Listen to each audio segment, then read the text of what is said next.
Oke, sebelum gue lagi gue Kyoto, sekarang gue pengen ngajakin kalian buat bahas sebuah topik yang agak berbeda daripada biasanya. Kalau kita ngomong biasanya kita ngomong tentang pendidikan ataupun tentang parfum misalnya. Tapi sekarang gue pengen ngajakin kalian buat ngebahas topik yang sedikit berbeda, dan ini mungkin bisa memacu adrenalin kalian, terutama buat kalian yang memang hobi banget dengan hal-hal yang berbau mistik, goib, dan lain-lain sebagainya.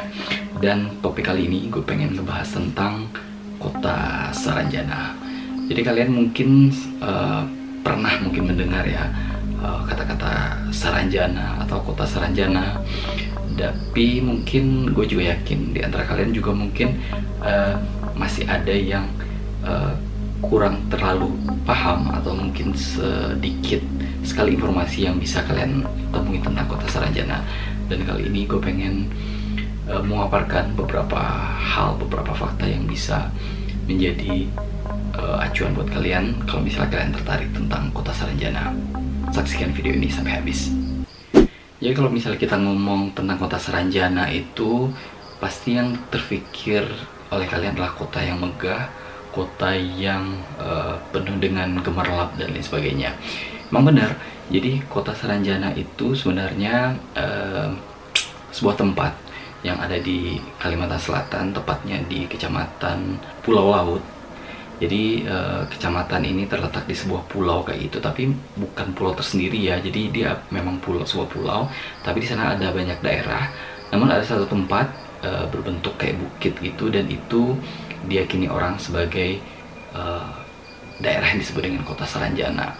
Kenapa disebut kota Saranjana? Jadi kota Saranjana ini menurut kepercayaan orang di daerah situ dan orang-orang yang pernah melihat, dia memang sebuah daerah yang bentuknya sangat megah, yang mungkin kalau misalnya kita bayangkan seperti kayak Dubai gitu mungkin ya.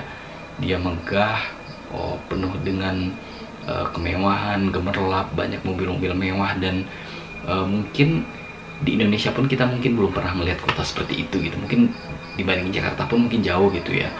Tapi memang gitulah kondisinya. Banyak orang yang berspekulasi sebenarnya kota Saranjana itu beneran ada atau enggak, atau cuman halusinasi. Ada beberapa fakta yang sebenarnya yang bisa gue paparkan ke kalian tentang kota Saranjana ini. Jadi yang pertama, tentang adanya larangan atau pantangan-pantangan bagi orang luar, siapapun yang kesana itu dilarang menggunakan baju berwarna merah, baju berwarna kuning, kemudian menggunakan kata-kata kotor dan meludah dan lain sebagainya. Itu adalah sebuah kepercayaan bahwa penduduk Saranjana mungkin bisa jadi akan marah gitu ketika kalau misalnya kalian melakukan hal-hal yang menjadi pantangan itu. Kemudian secara fisik mereka agak berbeda dibandingkan orang-orang daerah di sekitarnya gitu ya. Jadi katanya orang Saranjana itu memang secara perawakan mereka tinggi-tinggi, putih-putih, kemudian mereka secara face itu mereka good looking, jadi agak berbeda ya dari orang-orang di sekitarnya, sehingga orang pun melihat ketika ada orang yang kebetulan bertemu, kebetulan memiliki kesempatan untuk diperlihatkan dengan kondisi orang-orang di Saranjana, mereka langsung bisa lihat bahwa itu adalah orang dari daerah Saranjana. Dan katanya juga orang-orang Saranjana itu juga kerap menampakkan diri di kayak pusat keramaian orang pada umumnya, misalnya di pasar misalnya, ataupun misalnya ada kegiatan-kegiatan keramaian, itu kadang-kadang orang-orang Saranjana itu muncul, dan orang-orang lokal pun biasanya udah tahu bahwa ini bukan bagian dari mereka, itu pasti orang Saranjana gitu, karena dari fisiknya, dari gerak-geriknya itu kelihatan berbeda. Di sana katanya di Saranjana itu juga buah-buahan kayak gitu ukurannya besar gitu, beda dari buah-buahan yang kita lihat sekarang. Kalau misalnya kita analogikan, misalnya kalau kita melihat sebuah apel ukuran cuma sebesar ini, bisa jadi di Saranjana itu ukurannya lebih besar, mungkin sebesar labu atau lain sebagainya. Tapi kata orang yang sudah pernah melihat buah-buahan di sana, ketika buah-buahan itu dibawa keluar, itu ukurannya menjadi mengecil dan berbeda dengan apa yang dilihat pada saat datang ke kota Saranjana itu. Nah, kisah yang paling lumayan terkenal ya di Saranjana itu ada sekitar tahun 1980-an. Jadi orang-orang di sekitar yang bukan daerah kota Saranjana ya, itu dikagetkan dengan kedatangan barang-barang mewah seperti kendaraan, mobil-mobil mewah, motor-motor mewah, ataupun alat-alat berat yang berharga mahal itu dari Surabaya dan dari Jakarta yang ditujukan untuk pemiliknya, pemesannya yang ada di kota Sarajana, dan itu memang tertulis di dalam invoice-nya gitu.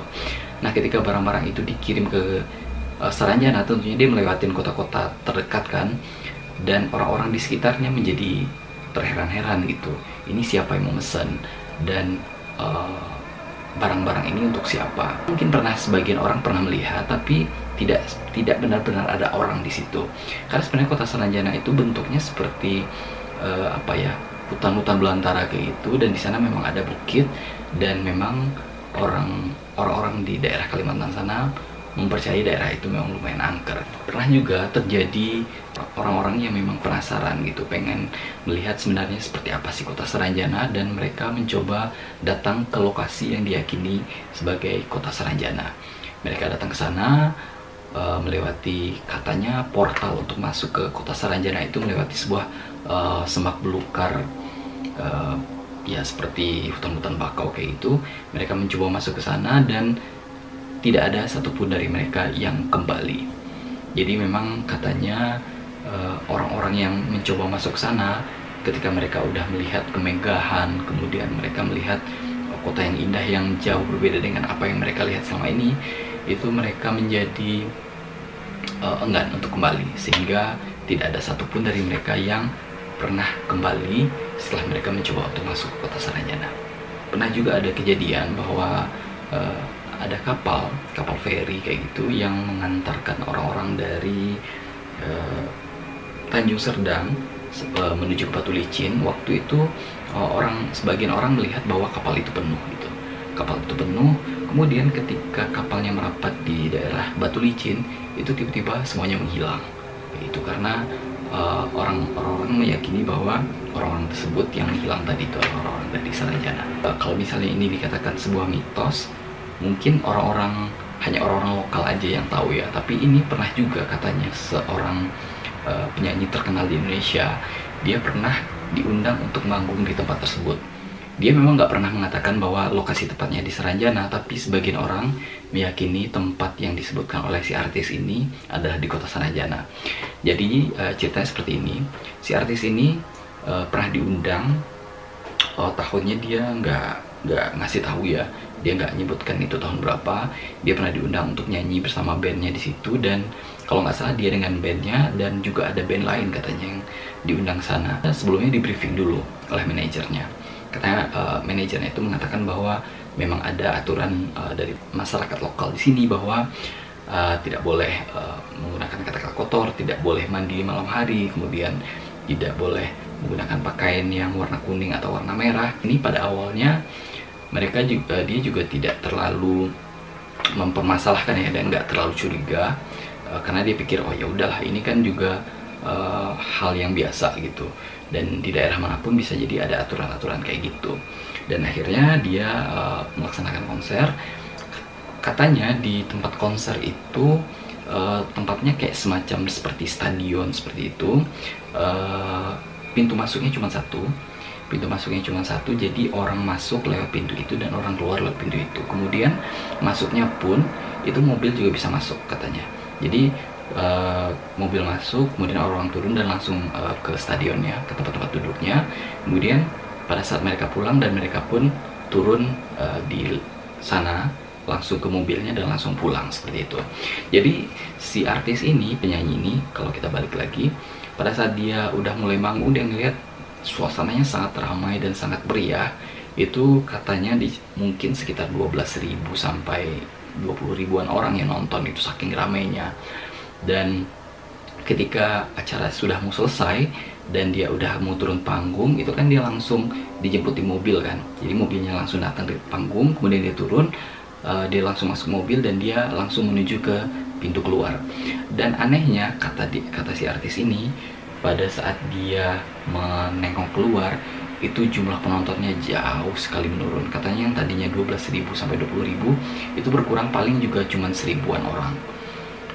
Dan dia juga kaget, mana mungkin dalam waktu sekitar 5-10 menit dia masuk ke mobil, itu jumlah orangnya berkurang sangat banyak. Nah sekarang pertanyaannya, sebenarnya kota Saranjana itu beneran ada atau enggak sih gitu? Apakah itu cuma mitos, ataupun sebenarnya hal itu sebenarnya kota yang pernah ada, atau memang kota yang disembunyikan, atau seperti apa? Nah ada beberapa teori yang mengatakan tentang keberadaan kota Saranjana ini. Yang pertama, kota Saranjana itu sebenarnya memang kota yang pernah ada. Jadi sebuah peta tahun 1845 yang ditulis oleh Salomon Muller, dia ahli perpetaan gitu dari Jerman. Jadi si Salomon ini pernah membuat peta untuk daerah Kalimantan itu, dan tepat di daerah yang disebut-sebut sebagai Saranjana juga muncul di peta yang dia bikin gitu. Jadi di peta yang dia bikin itu ada tulisan Tanjung Saranjana kayak gitu. Jadi di peta itu pun diperlihatkan bahwa ada berbentuk bukit, kemudian di sana tertulis bahwa daerah itu disebut dengan Tanjung Saranjana, dan lokasinya itu persis dengan yang disebutkan oleh masyarakat lokal gitu. Kalau misalnya hal itu hanya mitos, mana mungkin seorang penulis, seorang yang saintis lah ya, bisa membuat peta yang memunculkan daerah Saranjana itu. Salomon Muller ini juga bukan orang sembarangan gitu. Dia kredibilitasnya udah lumayan terkenal karena ada lembaga-lembaga pengetahuan di Indonesia itu juga banyak merujuk ke tulisan-tulisan dia gitu.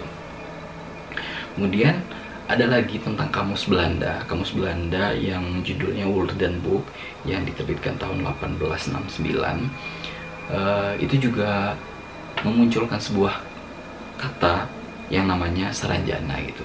Dan di dalam kamus itu dikatakan bahwa Saranjana itu adalah sebuah tanjung yang berada di sisi selatan pulau laut gitu. Dan itu memang mirip gitu lokasinya dengan lokasi kota Saranjana yang dipercayai oleh orang-orang di sekitar itu.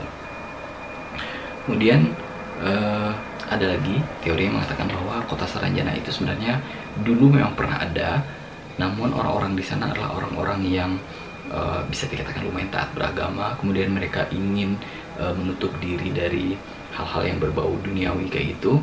Akhirnya dia mencoba untuk apa ya istilahnya kalau kita lihat sekarang, kayak menutup mata batin orang luar ya, sehingga hanya orang-orang tertentu yang jiwanya bersih yang bisa melihat kota itu gitu. Makanya orang-orang berpikir bahwa kota ini memang dulunya pernah ada gitu, karena pada saat-saat tertentu pun orang-orang Saranjana ini kadang memunculkan diri di tempat-tempat keramaian gitu, seperti di pasar ataupun di jalanan kayak gitu, yang mungkin orang biasa bisa lihat. Nah pernah juga ada kasus bahwa ada imam, ada kayak apa ya, kayak penceramah ataupun imam masjid kayak gitu yang dari daerah di sekitar situ itu pernah katanya diculik. Akhirnya orang itu nggak pernah kembali lagi karena konon katanya orang ini dijadikan imam di daerah Saranjana.